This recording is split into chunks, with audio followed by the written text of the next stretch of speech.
2026 தேர்தல் முடிவுகள் உணர்த்தும் உண்மைகள். தமிழ்நாடு, கேரளம், அசாம், மேற்கு வங்கம், புதுச்சேரின்னு 2026ஆம் ஆண்டு பெரிதும் எதிர்பார்க்கப்பட்ட 5 மாநிலங்களோட தேர்தல் முடிவுகள் வெளியாகுச்சு. அதுலயும் பல்வேறு கருத்து கணிப்புகள் பொய்யாகி தமிழ்நாட்டுல யாருமே எதிர்பாராத பெரும் முடிவை மக்கள் கொடுத்திருக்காங்க. அதாவது திமுக, அதிமுகன்னு இல்லாம மாற்றா தமிழக வெற்றி கழகத்தை 108 தொகுதிகள் என்ற தனிப்பெரும் வெற்றியை கொடுத்திருக்காங்க. அதே மாதிரி கேரளம், மேற்கு வங்கத்துல ஆட்சி மாற்றத்தையும் அம்மாநில மக்கள் கொடுத்திருக்காங்க. இந்திய அரசியல் வரலாற்றுல தனித்து விளங்குற தமிழ்நாடு கண்ட முதல் மாற்றத்திற்கான காரணம் என்ன அப்படின்னு பல தரப்புல பதில்கள் வந்தாலுமே மொத்தம் இருக்க 5 மாநிலங்களோட முடிவுகள் எதை உணர்த்துதுன்னு கவனிக்க வேண்டியதாகவும் இருக்கு. 5 மாநில தேர்தல் முடிவுகள் சொல்றது என்ன? திராவிட கட்சிகளுக்கு மாற்றா தாவேகாவை தேர்ந்தெடுக்க காரணம் என்ன? இடதுசாரிகள் இல்லாத இந்தியாவா? இதெல்லாம் தான் இப்போ நம்ம பார்க்க போறோம்.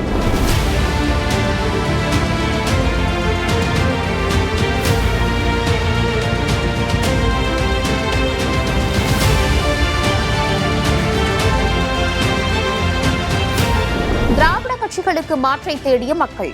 75 ஆண்டுகால பவள விழா கண்ட திமுக மற்றும் 50 ஆண்டுகால பொன் விழா கண்ட அதிமுகவுமே தமிழ்நாட்டை கிட்டத்தட்ட 60 வருஷமா மாறி மாறி ஆட்சி செஞ்சுட்டு வந்த நிலையில 2026 சட்டமன்ற தேர்தல் முடிவுகள் பெரும் மாற்றத்தை கொடுத்திருக்கு.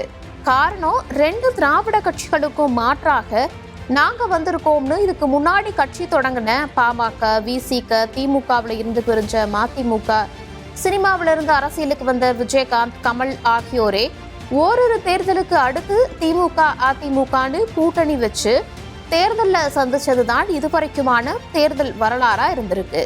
ஆனா 2026 தேர்தலில் கட்சி ஆரம்பிச்சு 3 வருஷமே ஆன விஜயோட தமிழக வெற்றி கழகம் 108 தொகுதிகள்ங்கிற தனிப்பெரும் வெற்றியை பதிவு செஞ்சிருக்காங்க.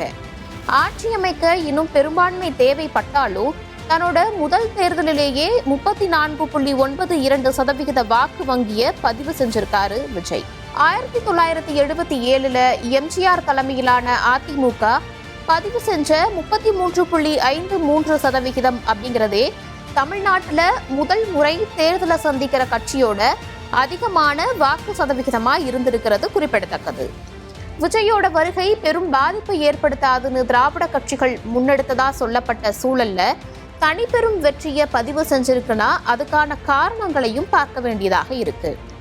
திமுக அதிருப்தி வாக்குகளையே பெருமளவு குறிவைக்கும் அதிமுகவுக்கும் இந்த தேர்தல் பெரிய சரிவை கொடுத்திருக்கு. 21.21% வாக்கு வங்கியோட 3வது இடத்திற்கு தள்ளப்பட்டிருக்காங்க. மாற்று அரசியல் வேணுங்கிற மக்களோட கோரிக்கையோட வெளிப்பாட்டையே இந்த தேர்தல் முடிவுகள் வெளிப்படுத்துறதா சொல்லப்பட்டாலும் தீர ஆய்வு செய்ய வேண்டிய கட்டாயமும் இரு பெரும் திராவிட கட்சிகளுக்கு இருக்கு. மாற்றத்தை விரும்பும் மக்களும் மாற்று அரசியலை முன்னெடுக்க போறதாக தாவேகாவும் தமிழ்நாட்டோட வளர்ச்சி பாதைக்கு எந்தவித இடையூறும் ஏற்படாத வகையில ஆட்சி செய்ய வேண்டிய கட்டாயத்திலையும் இருக்காங்க. 50 ஆண்டுகளுக்கு பிறகு கம்யூனிஸ்ட்கள் இல்லாத இந்தியா. கேரளாவில் மார்க்சிஸ்ட் கம்யூனிஸ்ட் கட்சி தலைமையிலான இடதுசாரி ஜனநாயக முன்னணி ஆட்சியை இழந்ததை அடுத்து 1977க்கு பிறகு கடந்த 50 வருஷத்துல எந்த ஒரு மாநிலத்தையும் இடதுசாரி கட்சிகளோட ஆட்சியே இல்லாத சூழல் உருவாகியிருக்கு. மாநிலங்கள்ல நிர்வாக சக்தியாகவும் தேசிய அரசியல்ல செல்வாக்கு கொண்ட கட்சிகளாகவும் இடதுசாரி கட்சிகள் இருந்த நிலையில மொத்த இந்தியாவிலேயே கேரளாவில் மட்டும்தான் இடதுசாரி ஆட்சி நடந்துட்டு வந்துச்சு. ஆனா இப்போ அதையுமே இழந்திருக்கு. முன்னதாக மேற்கு வங்கத்துல 34 ஆண்டுகளா ஆட்சியில இருந்த இடதுசாரி முன்னணி 2011 ஆட்சியை இழந்தாங்க. அதுக்கடுத்து 2018 திரிபுராவிலையும் ஆட்சியை இழந்தாங்க. கேரளாவில் மட்டும்தான் 2016 இருந்து இடதுசாரிகள் ஆட்சி நடந்து வந்த நிலையில இப்போ அதுவும் இல்லாம போயிருக்கு. 1957 EMS நம்பூதிரிபாட் தலைமையின் கீழே ஜனநாயக முறையில தேர்ந்தெடுக்கப்பட்ட கம்யூனிஸ்ட் அரசு கேரளாவில் அமைச்சது. மாநில அரசியல்ல மட்டுமில்லாம 1990, 2000க்கு இடையில மக்களவையில முக்கிய இடத்தை இடதுசாரிகள் வகிச்சாங்க. கூடவே கூட்டணி அரசியல்ல முக்கிய பங்கும் வகிச்சிருந்தாங்க. 2004 61 மக்களவை தொகுதிகளில் வென்று காங்கிரஸ் தலைமையிலான கூட்டணி அரசுக்கு வெளியில இருந்து ஆதரவு தெரிவிச்சுச்சு. முக்கிய கொள்கை முடிவுகளுக்கு வழிகாட்டியாகவும் இடதுசாரிகள் இருந்தாங்க. இப்படி நாட்டோட அரசியல்ல முக்கிய பங்கும் மக்களோட பல்வேறு உரிமைகளுக்கு பெரும் போராட்டங்களும் முன்னெடுத்த இடதுசாரிகளோட ஆட்சி இப்போ எந்த மாநிலத்திலையுமே இந்தியாவில் இல்லாத சூழல் அப்படிங்கிறது உருவாகியிருக்கு. மௌனமாக்கப்பட்ட தென்னிந்தியாவின் குரல். அசாம்ல ஏற்கனவே ஆட்சியில இருந்த பாஜகவும் புதுச்சேரியில ஆட்சியில இருந்த என்ஆர் காங்கிரஸ் கூட்டணியுமே மறுபடியும் ஆட்சியை தக்க வச்சிருக்காங்க. ஆனா கேரளாவில் இடதுசாரிகளை தோற்கடிச்சு காங்கிரசும், மேற்கு வங்கத்துல திரிணாமுல் காங்கிரஸை வீழ்த்தி பாஜகவும், தமிழ்நாட்டில் ஆட்சியில் இருந்த திமுகவை தோற்கடிச்சு தாவேகாவும் வெற்றி பெற்றிருக்காங்க.